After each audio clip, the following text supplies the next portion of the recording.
Newly released video tonight used it as evidence in the impeachment trial of former President Donald Trump. It shows the attack on the U.S. Capitol from the inside and just how close the rioters got to lawmakers. In one clip, right there, we see Vice President Mike Pence escorted to safety by security, one of them carrying the so-called nuclear football.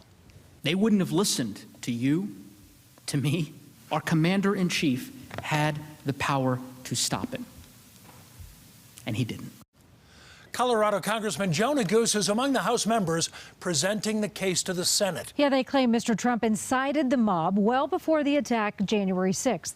Political specialist Sean Boyd joins us tonight. And Sean, Congressman Neguse, of course, playing a key role again today. His opening statement really laid out the prosecution's case. Congressman Neguse methodically walked senators through the evidence, making the case that former President Trump deliberately and over the course of months primed his supporters for an uprising and then ordered the attack.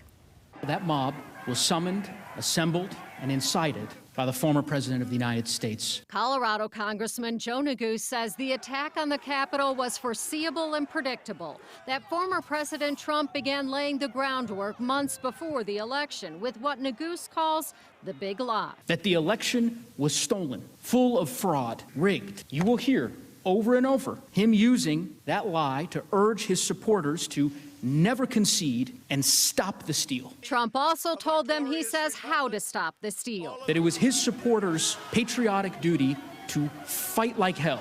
And he got more specific. He told them how, where, and when. He sent his save the date for January 6th. He told them to march to the Capitol and fight like hell. They confirm they were following the president's orders. And arrest documents, Neguse says, leave no doubt those orders were to commit violence, including killing the vice president and Speaker of the House. Think for a moment of the lives lost that day, of the more than 140 wounded police officers, and ask yourself if as soon as this had started, President Trump had simply gone onto TV, just logged onto Twitter and said, stop the attack.